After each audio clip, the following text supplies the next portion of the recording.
मिलित कृषक मंच तरफ चाषी आज पर्यंत सरकार घोषणा सत्य धान नहीं घिना जा पार्बार आज दिन में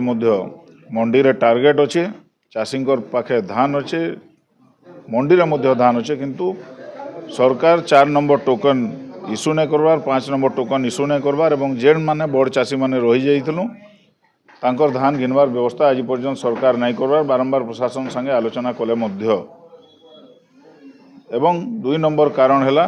जेन हिसाब रे आज दिन रे बेनियम भाव रे मिथ्या मुकदमा करिगिरी चाषी नेता को सोनपुर रे जेभଳି भाव रे चाहे सेटा प्रद्युम्न पाढ़ी होन किंबा कलाहांडी रे सेटा लिंगराज आजाद होन किंबा भुवनेश्वर रे सेटा नवनिर्माण रो कार्यकर्ता चाहे शेषदेव नंद होन चाहे अक्षय बाबू होन ये जेन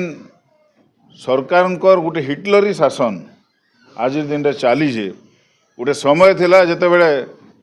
इ देश स्वाधीनतार संग्राम लड़ूला सेते बेले जेन माने जनसंघ रे थिले बा आरएसएस रो पूर्वज जेन माने थिले इ माने मुखबरी करूथले सेते बेले ब्रिटिशर्स मानकर एवं माने सही जिनस शिखिछन ब्रिटिशर्स मानकर नु कि शासन टाकू आज दिन में से पुराना ब्रिटिश शासन फेर गया इंडिया रे लागू करवार लगी चेष्टा करुछन जेनटा कि पुलिस लगेकरी बेनियम आकार रे के न कहा को माने फॉल्स आर्म एक्ट जेनता प्रद्युम्न पाढ़ी को लगा है तो इन लिंगराज आजाद को 65 वर्ष बयस भी डकायती केस लगा हो काली आम मैंने इन आज दिन जेन मैंने आपण सामने प्रतिक्रिया रखुचु विरोध करुचु सब निंदा करुचु आमर मान विरोध में विभिन्न मुकदमा हबार संभावना अच्छे और आम तैयार होकर लगे दरकार पड़े जेल जीवार लगी किंतु ये जिनस को बर्दाश्त करा नहीं पारे राज्य सारा जहाँ कृषक समाज अच्छन आपण जरिया आम अपील करुँ कि समस्ते ये घटना को निंदा करूँ और तार विरुद्ध प्रतिवाद करूँ जेन लगी सरकार बाध्य हो ये सब मिथ्या मुकदमा प्रत्याहार करवार लगी और से साधारण जीवन यापन बचवार लगी एवं जेन धान रही जाइए से धान घिनबार सरकार व्यवस्था करूँ आज दिन डालुआर रजिस्ट्रेशन तुम कर सारन किंतु ऋतुर धान आम आज पर्यंत बिकी नहीं पार्बार ताली ये अवस्था जेन अच्छु इतरे आपण मान जरिया आम आज दिन जनसाधारण संगे संगे सरकार ठाने दाबी रखुचु एवं ई बेनियम गिरफ्तारी को फॉल्स मिथ्या केस को निंदा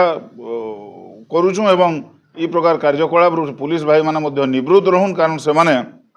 अंततः यूनिफॉर्म डिग्निटी टाकू रखुन से माने सरकारी गुंडा नहीं हो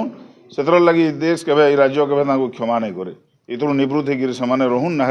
आगामी दिन परिस्थिति बहुत भयावह हवा। नवनिर्माण कृषक संगठन मार्च 22 रु घटगाँ रु भुवनेश्वर को गोटे शांतिपूर्ण पदयात्रा करुला पदयात्रा समय जेहेतु आगुरी गोटे सरकार रे मध्य चाषी को भुवनेश्वर मना ये सरकार इटा कले आगुरी टंकपाणी रे इटा होता वर्तमान ये बीजेपी सरकार फुल नखरा रे चाषी आम जो जेते पदयात्रा आसुले प्राय 200 खंडे अरेस्ट कले किंतु से 13 लोक को वर्तमान सुधा आपण चौदुआ जेल रे अछंती जे कि राष्ट्रीय अध्यक्ष शेषदेव नंद ये आमर अक्षय कुमार राज्य संयोजक शेषदेव नंद तांको सहित 13 जन सेठी अछंती ता आगुरु अति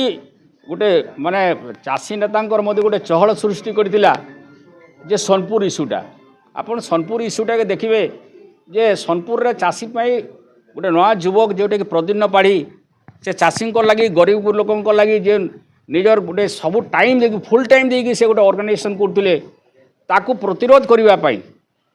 सोनपुर रे जहाँ जहाँ भी अन्याय अत्याचार होची प्रत्येक क्षेत्र में आपण चाहून जे चाषी मंडी समस्या बाली चोरी